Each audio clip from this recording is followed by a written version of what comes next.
नड्डा साहब क्या बोलेंगे, उनके पास अब कोई बोलने के लिए तो है नहीं, तो यही सब अनर्गल बात बोलेंगे।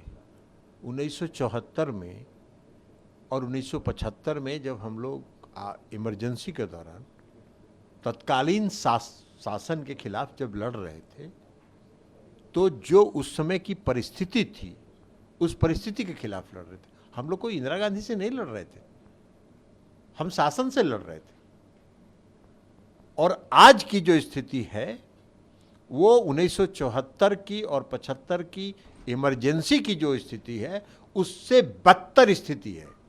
1974 और 75 में कम से कम प्रेस को आज़ादी थी।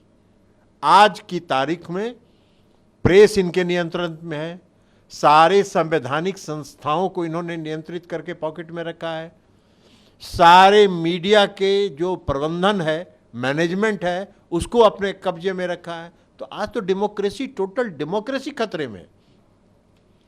तो सारी डेमोक्रेसी को आप समाप्त कर रहे हैं और आप इमरजेंसी की याद करा रहे हैं। आप इमरजेंसी से बदतर स्थिति में है।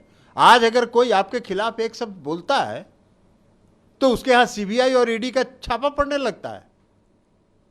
इमरजेंसी के दौरान कभी इंदिरा गांधी ने सीबीआई और ईडी का और इनकम टैक्स का इस्तेमाल नहीं किया था। हम लोग भी जेल में थे। आप तो आज वो काम कर रहे हैं, लोगों को डरा रहे हैं, धमका रहे हैं, सारी संस्थाओं को नियंत्रित करके अपने पॉकेट में रखे हुए। आज तो बदतर स्थिति है। आज तो पूरा देश का जो लोकतंत्र है खतरे में है। आज देश की स्वतंत्रता खतरे में है। तो आज जो हम आपके खिलाफ लड़ रहे हैं वो लड़ रहे हैं और उसमें कांग्रेस हमारे साथ है। अमित शाह ने भी कहा है कि फोटो सेशन सिर्फ ये एक पटना में। देखिए, अमित शाह जी की बात पर हम कुछ कहना नहीं चाहते हैं, इसलिए कि अमित शाह जी भविष्यवक्ता हैं और वो अगर उन्होंने ये भविष्यवाणी किया है कि 300 सीट जीतकर मोदी जी फिर से सत्ता में आ रहे हैं, तो इसका मतलब है कि मोदी जी हार रहे हैं।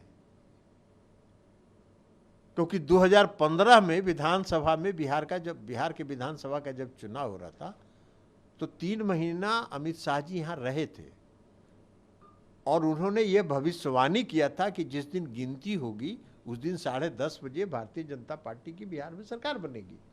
53 सीट मात्र जीते।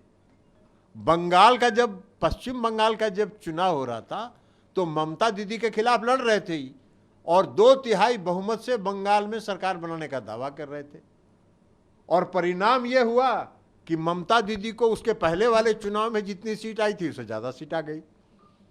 हिमाचल का जब चुनाव हो रहा था अमित शाह जी दावा कर रहे थे कि हम सरकार बनाएंगे, चुनाव हार गए। कर्नाटक का चुनाव हो रहा था, उन्होंने कहा 2/3 बहुमत से हम कर्नाटक में सरकार बना रहे हैं, चुनाव हार गए। तो वो अगर दावा कर रहे हैं कि मोदी जी 300 सीट लाके फिर प्रधानमंत्री बनेंगे, मतलब कि मोदी जी 2024 में विदा होंगे। सर, कल की बैठक के बाद अरविंद केजरीवाल जब यहाँ से वापस लौट रहे थे तो उन्होंने ट्वीट करके सीधा कहा कि अब ये उनकी बात है, उनसे पूछिए। अपोजिशन की जितनी पार्टियां वहां थी उसने एक साथ लड़ने का संकल्प लिया और कल संवाददाता सम्मेलन में सभी पार्टी के माननीय नेताओं ने अपनी बात रख दी।